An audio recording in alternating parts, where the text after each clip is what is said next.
vous avez raison de choisir le Volcan News pour vous informer. Mesdames, Messieurs, bienvenue à suivre cette nouvelle production. À présent, les titres du journal. L'ancien chef de l'État congolais Joseph Kabila Kabange séjourne à Goma depuis la journée du dimanche 25 mai 2025. Celui-ci a été accueilli dans la capitale touristique sous contrôle de la coalition AFC M23 dans un contexte géopolitique marqué par des tensions sécuritaires. Ces titres et bien d'autres seront développés sous P. Mesdames, Messieurs, installez-vous confortablement et bienvenue aux détails.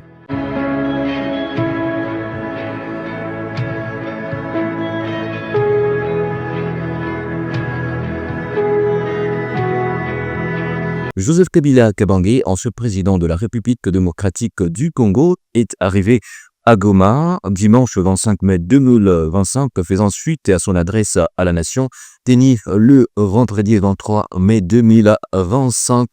La coalition AFC M23 n'a pas tardé de réagir, monsieur étant bienvenu sur les sols congolais passant par la partie orientale dans l'est de la République démocratique du Congo. Celui-ci est détail que je propose avec Lissi Mosé. Le mouvement politico-militaire qui contrôle plusieurs territoires de l'Est du pays a salué cette visite tout en lançant une salve de critiques à l'encontre du régime de Kinshasa. Dans une déclaration officielle faite ce lundi 26 mai, Corneille Nangaa, coordonnateur de l'AFC M23, a exprimé la joie de son mouvement face à l'arrivée de celui qu'il qualifie de grand acteur politique sur les sols congolais. La coordination de l'Alliance Fleuve Congo AFC-M23 s'est réjouie de l'arrivée de l'ancien président de la République et sénateur à vie, M. Joseph Kabila Kabange à Goma, dans son pays, la RDC, a-t-il déclaré sur X. Le retour au pays de ces grands acteurs politiques est favorablement accueilli. Il a fait un bon choix plutôt que de rester en exil forcé. Plus loin, le responsable du mouvement n'a pas mâché ses mots envers le pouvoir central en place à Kinshasa, qu'il accuse des répressions, des corruptions et des tribalismes. À Goma, Joseph Kabila Kabange est le bienvenu dans la seule partie du pays où l'arbitraire, la persécution politique, les condamnations à mort, les tribalismes, les discriminations, les discours de haine n'existaient pas, a ajouté Nangaa. Le coordonnateur de l'AFC M23 a également présenté Goma sous leur contrôle comme une terre d'accueil pour tous les Congolais en quête de liberté politique. Les portes et martyrs de Goma, qui sont celles du Congo, sont grandement ouvertes pour accueillir, outre l'ancien président Kabila, tous les compatriotes désireux de trouver une terre d'accueil où ils peuvent exercer librement leurs activités politiques dans un esprit républicain. Le discours de l'ancien président de la République Joseph Kabila ainsi que sur l'arrivée spectaculaire à Goma, le dimanche 25 mai 2025 n'est pas passé indifférent dans la classe sociale et politique congolaise. C'est le cas par exemple de Laurent Mugiraneza, analyste des questions politiques, qui pense que pour l'heure, il n'est pas question de mutualiser avec les éléments de la coalition AFC M23. Suivons.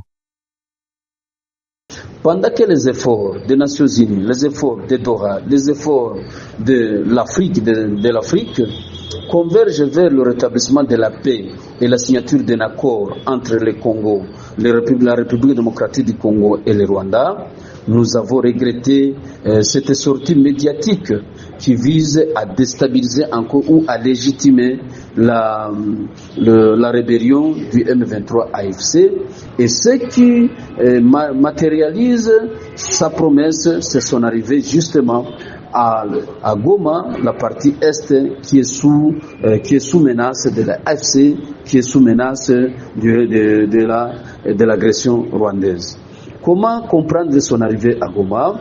Mais il n'avait donné que la promesse qu'il serait dans cette partie de l'Est dans son discours, et d'ailleurs qui lui a valu la levée des immunités parce qu'on croyait qu'il était encore arrivé à Goma.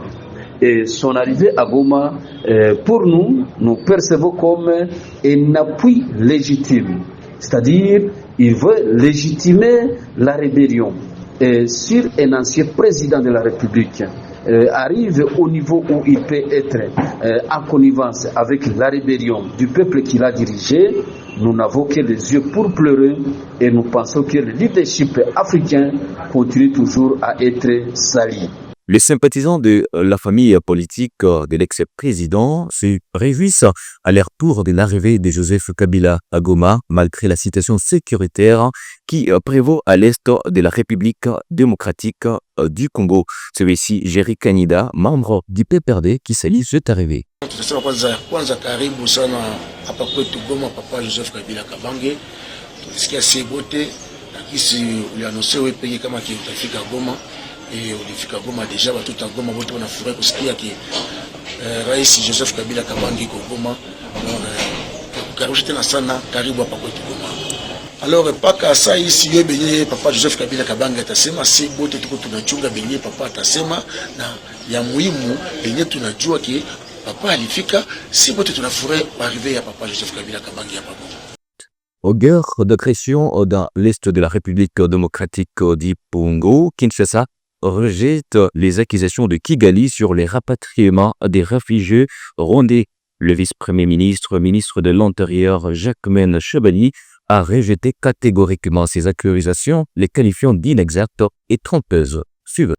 Dans un communiqué publié depuis samedi 24 mai 2025 à Kinshasa, le ministère congolais rejette catégoriquement ces accusations, les qualifiant d'inexactes et trompeuses. Il réaffirme le respect de la RDC envers ses engagements internationaux relatifs à la protection de personnes déplacées en conformité avec les conventions régionales et internationales en vigueur. Le ministère précise que le processus de retour des réfugiés rwandais s'inscrit dans le cadre de l'accord tripartite signé en 2010 entre le Rwanda, la RDC et les HCR qui encadre le rapatriement volontaire de réfugiés. Ces cadres juridiques vient compléter celui signé à Kinshasa le 24 octobre 1994.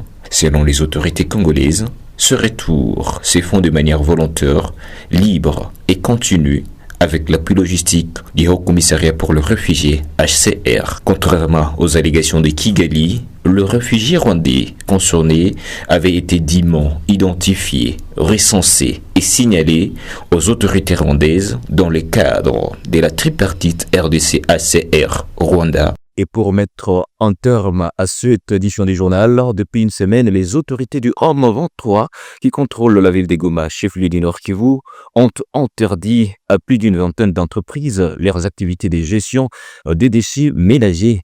Ainsi donc, la gestion de l'assainissement de Goma a été confiée à des entreprises publiques. Détail. Les autorités du M23 justifient cette décision par la volonté de confier la gestion de l'assainissement à l'État et non plus aux acteurs privés comme auparavant.